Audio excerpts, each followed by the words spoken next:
This is going to be very awkward. It's going to be awkward and painful.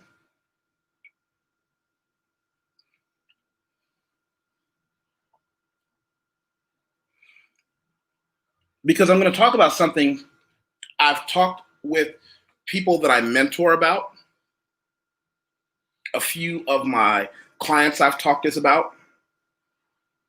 A few of my business partners I've talked to about this.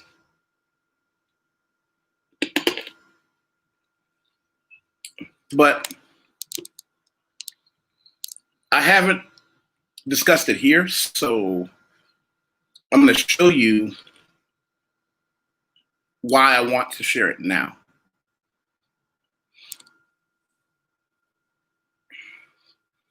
Monique Bell left a comment for me at YusefWateef. You said we have to shut the fuck up about our travel plans to people, and then your client had walked into the room. I really wanted to hear more about that in general, how you go about telling friends and family about wanting to move abroad. Sometimes when I talk to friends about wanting to travel, they seem jealous. Did you have those same issues, and how did you deal with that? I was hoping you had a video on the topic.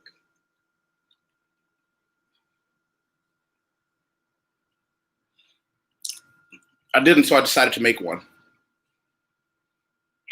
First, thank you for the question. And if anybody else has things that they want me to make a video on, leave it in the comments and say, hey, can you make a video about this? And I'll try to get to it and put it as a Q&A.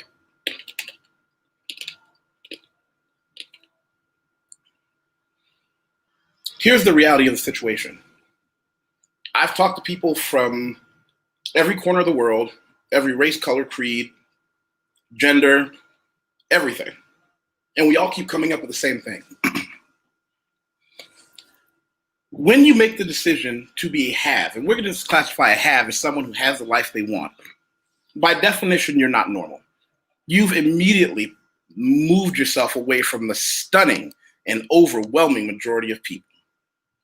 And one of the painful lessons that we learn, and if you're fortunate, you earn it, you learn it in a small drop before you have to drink the whole bottle of poison. When you first start talking about that thing you want to do, let's broaden it. I'm going to talk about world travel as one area. This applies to, I want to go to college. This applies to, I want to have a traditional marriage relationship. This applies to, I don't want to have a traditional marriage relationship. Anything that you do that's not in the streamline of the people you grew up with, this is where it's going to get you.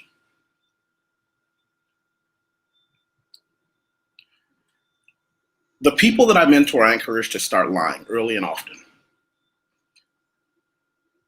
And I want to admit that. Normally, I'm one of those people, I talk about brutal honesty, and I, put your dick on the table early and often, show the world who you are, and let the woman and the women or the people or the business people who want you say yes, and those who don't say no, so you know what you're dealing with. Unfortunately, when you are in a place where you may have to still be amongst those people for a while, maybe you're taking that 6 months, a year to get your education up, to get your money up, to move abroad. And I'm just using moving abroad as the example. I don't want to see you have to deal with things that some people that I know and love had to deal with, some things that I had to deal with. When you say, I want more, when you say, I want to go see this other country, I saw a video about this other country and I decided I want to go there. The first level of reply is going to be, that's awesome. Show me the video. It looks fun. Now, 6 months later, when maybe you got your passport, applied for a visitor's visa to that place, or a temporary visa or a permanent visa, and you say, hey, look, I got my passport, I got my visa. Now I'm going to get my plane ticket money ready. I'm going to plan on being out of here at the beginning of summer. And they go, well, you really want to go there?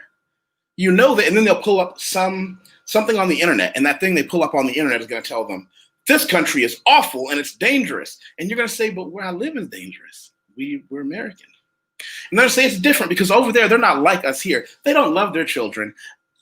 What? Everyone in the world loves their children. And they're going to come up with reasons to convince you to be okay being normal. And that's when you have to start lying. You have to say, you know what? Maybe you're right. I have a young man who I'm mentoring right now. And we've had some brutal discussions. And after me giving him clear and evident examples from his own life, he's not telling his family he's leaving until a week before he's gone. Because if you're dealing with people who haven't left, they're trying to protect you. They're trying to protect you from the world they've never seen. They don't want you. My friends and I, we used to have a phrase called around the corner. When we were a kid, you know, you're playing outside, mom, dad, they say, okay, you can go to the corner, you can come back so I can see you. Well, we would always fantasize about what's around the corner. Well, life is kind of like being on your street, and what you haven't ever seen before is around the corner. People who have never been around the corner their entire lives are happier than those of us who have. They get to believe their street is the entire world. We can say street, we can say neighborhood, we can say city. That's their entire world. They know it in and out. They know where the best sales are. They know the areas where you can get the best food. They know all this and they know all that. They know all their neighbors. They know all their friends. And to them, the concept of someone they love going to a place where they don't have those advantages, I can't let you do that. But then it morphs, it changes. It changes into that spite. You see, most people really, when you can look at someone in the contemporary as somebody who is close to you and everything else, they want to believe that you're equals. Let me say hello and peace to Green Machine. Divine Orisha, you're always welcome to come back. Thank you for the topic, for the compliment on the topic. Brother Craig Washington, not everyone is happy for your success and experiences. Over time, people become a little bitter. I stopped sharing my adventures with friends and family. Keep it to yourself. Now, here's the thing. You can talk to people who have their own ambitions. I'm a Gen X, right? By the time I left for college, I mean, I think I had finished my first degree before the internet was like this thing that everybody was on. I came up 15, 16, 17, talking about college or going to different places and had people look at me like I was out of my mind. And then I made the mistake of taking pictures. I'll never forget, I went to Spain for a while, and I lived in San Sebastian, I think. I did the running of the bulls. I had some pictures, and I brought them back home. I was too young and naive to realize it wasn't anger that I was seeing. It was resentment and jealousy. How dare you, YusefWateef, Watt to most of you, how dare you, Watt, have accomplished something that I didn't? You were the short, fat kid who got picked on, beat up, wet the bed. How dare you travel the world, and how dare you not feel any guilt or remorse for leaving us back here?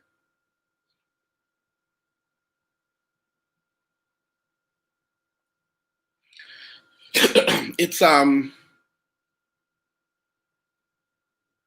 awkward because over time the wounds didn't become scarred over and stronger. It's not like you get a cut on your arm, the scar gets there, and it makes the wound bind even tighter and thicker and stronger. No, the rift gets bigger. You can't tell people that you want more than they currently have. If you tell someone that you want more than they currently have, they are going to learn to hate you over time. Because they see themselves as someone, possibly they see themselves someone slightly better than you. There are people that talked to me when I got older that I didn't know said, you know, we knew you were kind of talented. We just hoped you got away from home. That was hard to hear. Because when we get these things, like any good person, you know, the people watching right now, when you get something good in your life, you want to share it. If I get a good recipe for a sugar-free banana bread, which is why you keep looking at me, I've got to check my oven. I've got a sugar-free banana bread that I made this morning. I use really different conversation. In any case, I've got to make sure that that's okay, because I'm going to have that with my afternoon tea. When we get something good, we want to share it. We want to say, hey, did you know it's not that hard to get a passport? Did you know there are all these countries that you can go to? Maybe it's just for 2 weeks or a month, but you can get a holiday there and you can go see this awesome thing they have there, and they have this awesome food thing they have there. Hey, Jessica. I try to do a good job when I can. Bom dia. Brother Green Machine, facts, yeah. And when they realize that those things are possible, they're not going to jump on it. Most of the people aren't going to step up and say, you know what? I want that. I want to see more. No, that's when the fear kicks in. The fear kicks in when they realize, wait a minute, I would have to leave everything I know. I don't have that kind of courage, and I'm going to be angry at you for having it. I would save you this pain.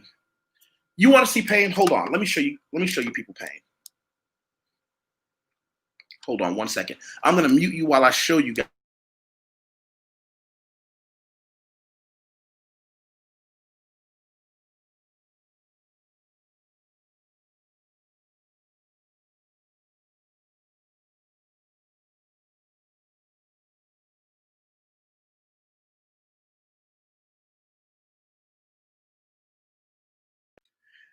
Everybody here remembers Sister Amber Gonzalez. She did something a while back. She did hers in all caps, where she had to go. And I'm going to leave the link to hers here in the description. I hope everybody goes by her channel.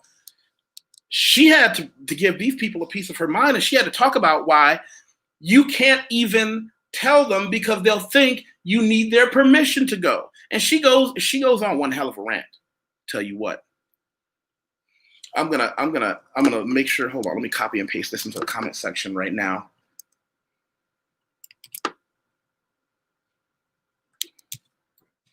So that everybody can go check out her video. I suspect we're saying a lot of the same thing. That grim reality that people who don't understand that you're telling them because you want them to have something good, you're not asking their permission. You're telling them what you're going to do. But see, here's the worst part about it. The worst part about it is that there are some young people out there who are going to listen to the people around them who say,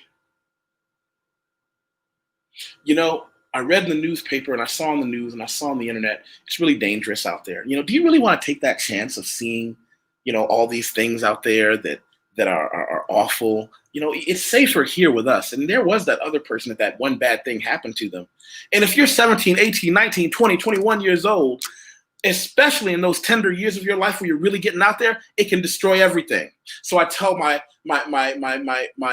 clients and the people that I mentor, don't tell anyone.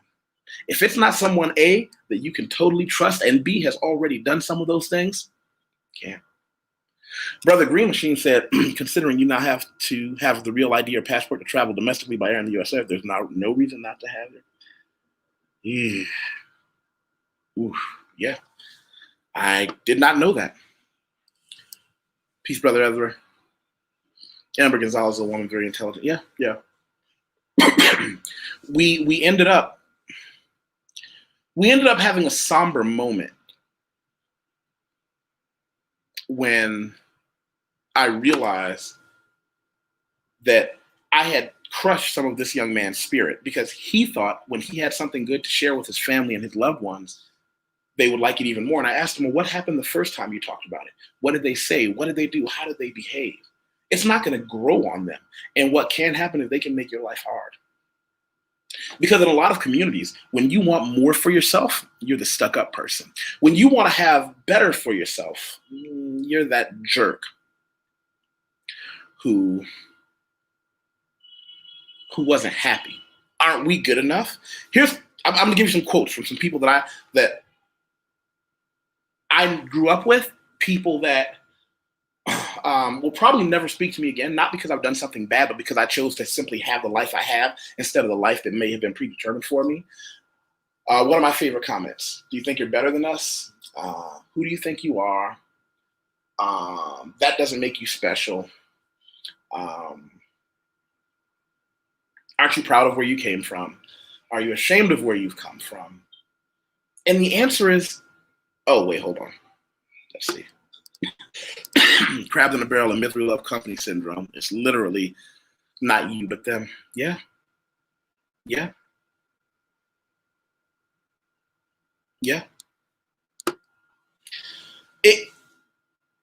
The answer to all those questions is yes. I do think I'm better than the guy I was before. I do think that where I live was limited. And it doesn't matter whether you live in a tiny city or a large one. If you've never left the city you've lived in, then it's limited. I do think I'm good enough to have everything that I want, to see the world, to have education. I do think that I'm special. That's not an okay thing for most people to hear. Most people want to hear you say, no, I'm just like you.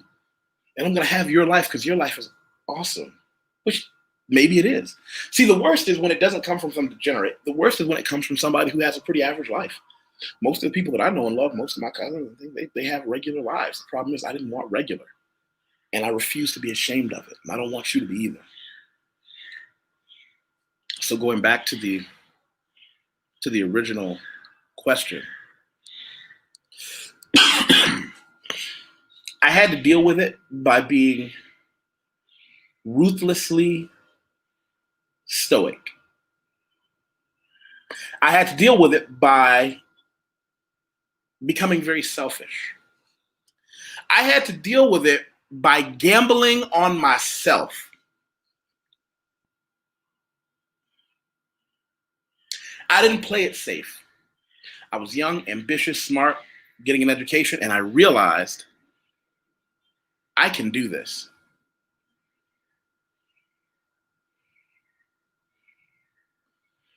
And you can too, that's the thing. Oh, hold on.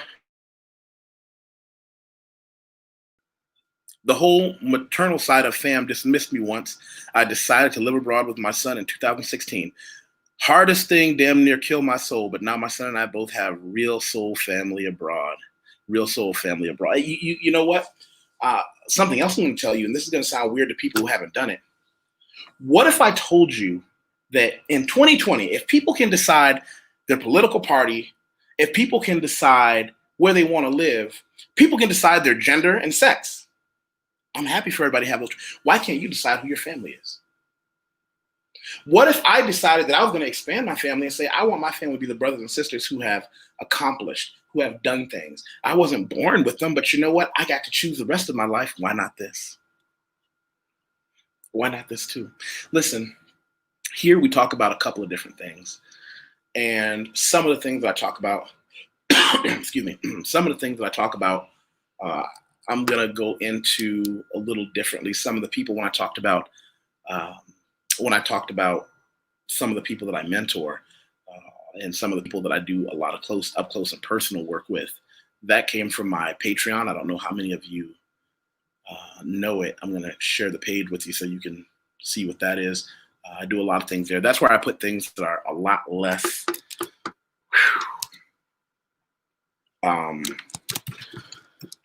fun, a lot more business oriented. I'm going to put a lot more personal stuff there as well. And I'll share that with you. If you look at the screen, I'll share it here. I won't go through the reading of everything that's there, but these are where this is where I put a lot more of my really hard technical work on how I get things done, how I travel the world, how to do things like get a passport, how to do things like get a criminal background check for your life abroad, how to do things like finding out what, a lot of technical jargon that you might not want to hear on YouTube.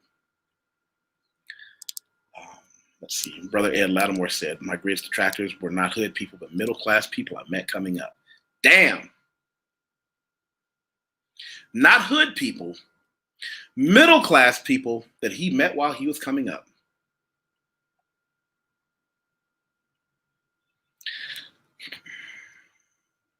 Everybody wants you to just know your role because people can become comfortable excuse me, with seeing you in that role and never allowing you to get out of it so that they can plan their life around your static position.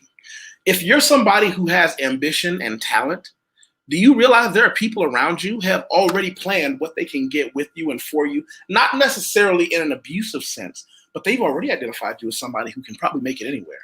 So why don't I make sure that they do it here? Thank you, BK. Like, share, and subscribe.